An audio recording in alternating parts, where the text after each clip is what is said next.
This is part 3 of the section on vectors, 6.3, and in this video we will talk about vector operations. There's two operations that we're going to discuss. One is scalar multiplication. That means that you're talking about the product of a real number, which we'll use the letter K to represent that, and a vector.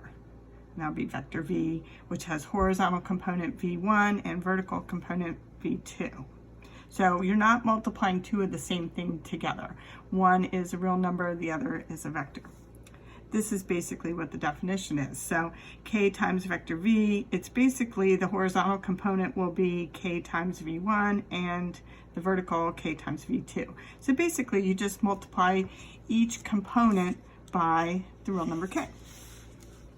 And what you're going to have is a vector that has the same direction as the original vector, V, when K is a positive number, and it'll have the opposite direction when K is a negative number.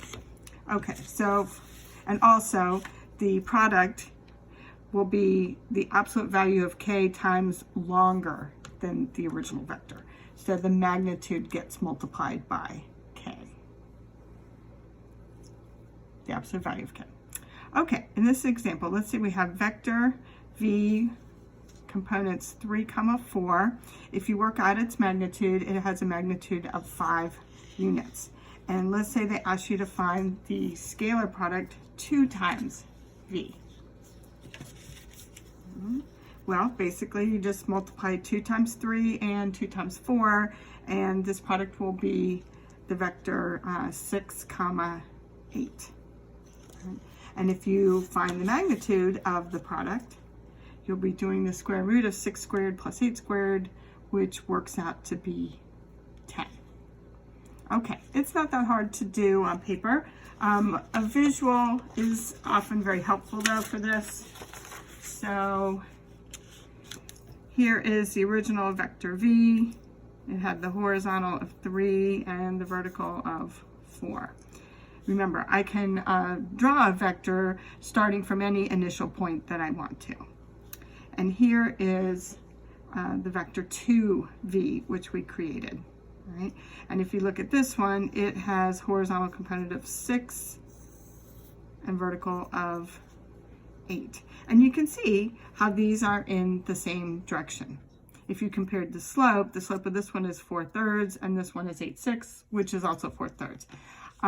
And you can see the magnitude of this one is now 2 times the magnitude of that one. This one had a magnitude of 5, and the magnitude of 2v works out to be 10. All right. Now, if you multiply by a K value, a real number, which is negative, so here's just an example of that. Here's our original vector V. This is what you get if you multiply by -3. Right? It'll be 3 times as long, so the magnitude of this one will work out to be 15. Right? Magnitude is always a positive amount, but the vector points in the opposite direction. Okay, the second vector operation we'll look at is vector addition. Now in this case we'll be adding 2 vectors together. So for example, let's say you're going to add vector V, which is 5, 2, and vector W, which is 1, 4 together. Now, there are 2 different ways that people visualize this. One is the parallelogram method. Right? I think this one is useful when you're picturing these vectors perhaps as forces, and they're both acting on an object at the same time. Right? So what you do is you draw the 2 vectors, V and W, with the same initial point, and then you draw a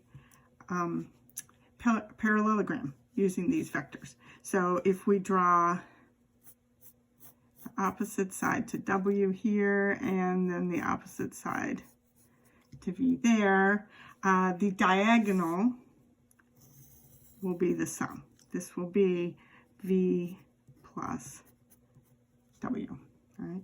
So if you have an object here and it's being acted upon by force V going this way and force W going that way, you'll have some result that really goes as a combination of those two, between those two vectors. Right? Or there's the head-to-toe method. In this case, you could think about one vector being a force first, and then when that one's finished, then doing the other vector. So here's your initial point, and V acts upon the object and moves it to here, followed by W, which has this effect. So overall, the object started here. This would be the initial point, and it finished here. So this would be the terminal point. And that will be the sum, V plus W, right? Now, if you compare the two methods, you can see that they're pretty much the same thing, okay? These two sides here, two consecutive sides using the parallelogram method, are the same thing as the head-to-toe method. Right? In fact, you could draw on the rest of the parallelogram here if you want to see it. All right, so they're kind of two different ways to visualize it. Actually, the bottom line, if you look at this one right here, V first moved the object 5 units horizontally, followed by 2 units vertically. Then you had W acting upon it, which moved it 1 horizontally and 4 vertically.